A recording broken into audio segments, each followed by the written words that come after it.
क्रिस्त में प्यारे भाई और बहनों, आज के मनन चिंतन के लिए हम लेंगे सन्मति का सुसमाचार अध्याय 6 पद संख्या 1 से 6 और 16 से 18 है। आज ऐश वेडनेसडे है। आज के दिन हम सब प्रभु के दुख भोग के तैयारी में अपने आप को बदलने के लिए अपने आप को प्रभु को समर्पित करने वाला ये 40 का दिन है। इन 40 दिनों में हम अपने आप को बदलेंगे, परखेंगे, प्रभु की इच्छा के अनुसार आगे बढ़ने की कोशिश करेंगे और उसके लिए हम प्रार्थना, उपवास और भिक्षा दान भी करते हैं।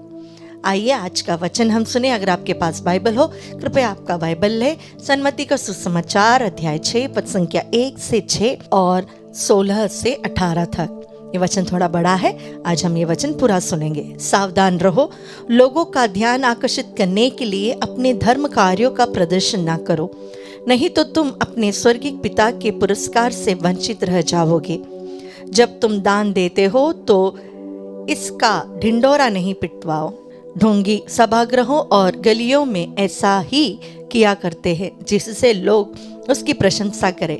मैं तुम लोगों से यह कहता हूँ, वे अपना पुरस्कार पा चुके हैं। जब तुम दान देते हो तो तुम्हारा बायां हाथ यह न जाने पाए कि तुम्हारा दायां हाथ क्या कर रहा है। तुम्हारा दान गुप्त रहे और तुम्हारा पिता जो सब कुछ देखता है तुम्हें पुरस्कार देगा। ढोंगियों की तरह प्रार्थना नहीं करो। वे सभागृहों में और चौकों पर खड़ा होकर प्रार्थना करना पसंद करते हैं जिससे लोग उन्हें देखें। मैं तुम लोगों से यह कहता हूँ, वे अपना पुरस्कार पा चुके हैं। जब तुम प्रार्थना करते हो तो अपने कमरे में जाकर द्वार बंद कर लो और एकांत में अपने पिता से प्रार्थना करो। तुम्हारा पिता जो एकांत को भी देखता है तुम्हें पुरस्कार देगा। ढोंगियों की तरह मुंह उदास बनाकर उपवास नहीं करो। वे अपना मुंह मलिन बना लेते हैं जिससे लोग यह समझे कि वे उपवास कर रहे हैं। मैं तुम लोगों से यह कहता हूँ, वे अपना पुरस्कार पा चुके हैं। जब तुम उपवास करते हो तो अपने सिर में तेल लगाओ और अपना मुंह धो लो, जिससे लोगों को नहीं केवल तुम्हारे पिता को जो अदृश्य है यह पता चले कि तुम उपवास कर रहे हो। तुम्हारा पिता जो अदृश्य को भी देखता है तुम्हें पुरस्कार देगा। प्यारे भाई और बहनों, आज जिस प्रकार हम 40 के लिए अपने आप को तैयार कर रहे हैं, प्रभु हमसे एक ही बात कहते हैं, सबके सामने ढिंडोरा पीटकर सब कुछ करने की जरूरत नहीं है। तुम्हारे पिता जो तुम्हें देखता है वो तुम कुछ भी करो वो देख लेता है और उसे मालूम भी होता है और वो उसका पुरस्कार जरूर देगा। लेकिन जब हम लोगों को दिखाने के लिए भिक्षा दान या प्रार्थना या उपवास करते हैं, तब हमें हमारे आसपास के लोगों की जो अप्रिसिएशन मिलती है, लोग जो हमारे बारे में अच्छा सोचने लगते हैं, उसके द्वारा स्वर्गीय पिता जो हमें पुरस्कार देने वाला है उसमें कमियां होती है, क्योंकि हमने ऑलरेडी संसार के लोगों से पुरस्कार पा ली है। लेकिन जब हम लोगों को बिना बताए उनसे छिपाकर अच्छा कार्य करते हैं या प्रार्थना करते हैं, उपवास करते हैं, तो यीशु हमें याद दिलाते हैं कि तुम्हारे पिता यह सब एकांत में देख रहा है और वह तुम्हें पुरस्कार देगा। 40 काल में जिस प्रकार मैंने कहा कि हम प्रभु की दुख भोग की मनन करते हैं और अपने आप को बदलने की कोशिश करते हैं, तो कैथोलिक कलीसिया हमें सबसे ज्यादा इस समय हमें आह्वान करती है कि हम अधिक प्रार्थना करें, उपवास करें और भिक्षा दान दें। ये तीनों कार्य करने के लिए प्रभु ही हमें सन्मति के सुसमाचार विशेष रूप से सरमन ऑन द माउंट में सिखाते हैं। और प्रभु कहते हैं कि इसे लोगों के सामने नहीं बताना, तुम्हें सारी चीजें लोगों को दिखावा के रूप में नहीं करना है।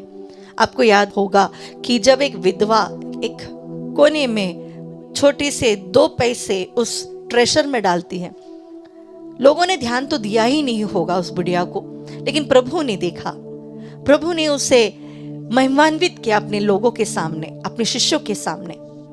उसने जो कार्य किया है उसकी प्रशंसा की।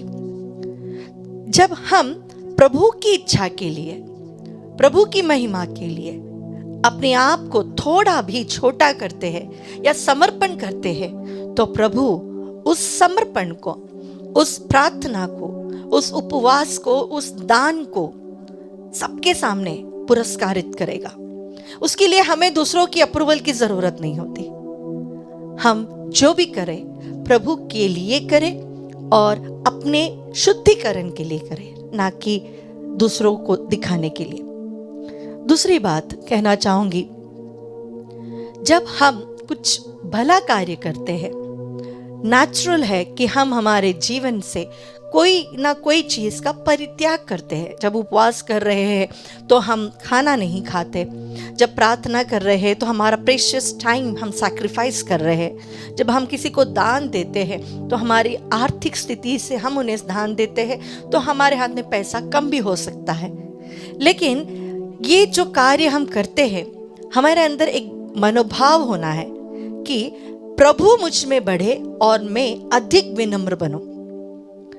मुझे उन चीजों से उपवास लेना है जो नकारात्मक है, जो मेरे लिए अच्छा नहीं है, जैसे शराब की चीजें, अधिक खाना खाना, जो चीजें मुझे सबसे ज्यादा पसंद है उससे उपवास करना है। लेकिन हमारे संत फ्रांसिस पापा ने हमें सिखाया, कटु वचन से उपवास लो, दूसरों की बुराई मत करो, ईर्ष्या के शब्द मत बोलो, झूठी गवाही मत दो, किसी के बारे में झूठ ना फैलावो।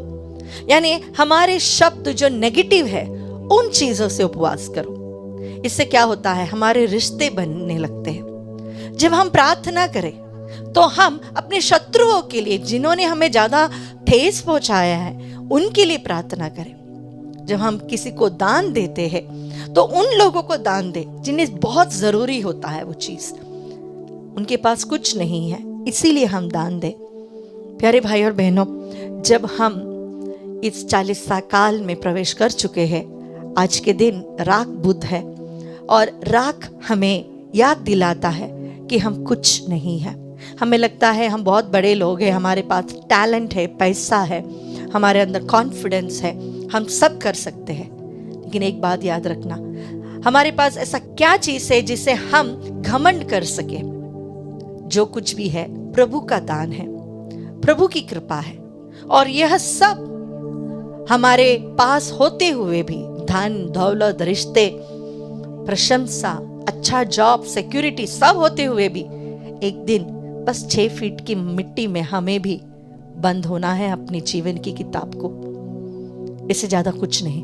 वहां पे कीड़े मकोड़े ही मिलेंगे शरीर को खाने के लिए। वहां पे हमारे दोस्त, हमारे टैलेंट्स, हमारा पैसा कोई काम का नहीं है। इसलिए हम हमारे जीवन को और विनम्र बनाएं, प्रभु की दृष्टि में विनम्र होते हुए, प्रभु के दुख भोग पर मनन करते हुए अपने अंदर एक ट्रांसफॉर्मेशन लेकर आए।